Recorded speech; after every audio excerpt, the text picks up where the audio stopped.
ഇതാ ഞാൻ പറഞ്ഞ കക്ഷി, മധുരയെ വീണ്ടെടുത്ത സുന്ദരപാണി.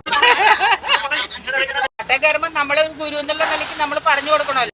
എന്നാലും കരയിൽ നിന്ന് അവൻ കാശുണ്ടാക്കുന്നുണ്ട്, ഡാൻസ് പഠിപ്പിച്ചിട്ട്. 12 കുട്ടികൾ കാശും മേടിച്ചിട്ട് കാര്യം പറയും. അങ്ങനെയാണ്. കേവലം തുള്ളലല്ല നാടോടി നൃത്തം, അതൊരു തപസ്യ. ആ നൃത്ത സാഗരത്തിന് മുമ്പിൽ അന്തം വിട്ട് പണ്ടാറിറങ്ങി നിൽക്കുന്ന ഒരു കുട്ടിയാണ്. അതെ, പട്ടിയുടെ വാലിലും ഭരതനാട്യം ഇപ്പൊ അറിയോ?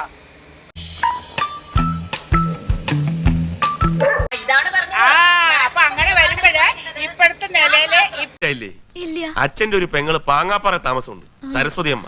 അവരുടെ കടിഞ്ഞൂൽ പൊട്ടനാണ് ഈ സാധനം. ചെറുപ്പത്തിൽ ഇവൻ പൊട്ടനായിരുന്നെന്നാ എല്ലാരും കരുതിയത്. 5 വയസ്സ് വരെ കമാന്നൊരു അക്ഷരം മിണ്ടില്ലായിരുന്നു. മോക്കളെ ഒലിപ്പിച്ച് നടക്കുന്ന ഇവന്റെ രൂപം ഇപ്പോഴും എന്റെ മനസ്സിലുണ്ട്. അമ്മായി, ദയവ് ചെയ്തിട്ട് ഫ്ലാഷ് ബാക്ക് പറഞ്ഞ നാറ്റിക്കരുത്. ഭാവിയിൽ ഒരു സൂപ്പർ സ്റ്റാർ ആകേണ്ടവനാ ഞാൻ.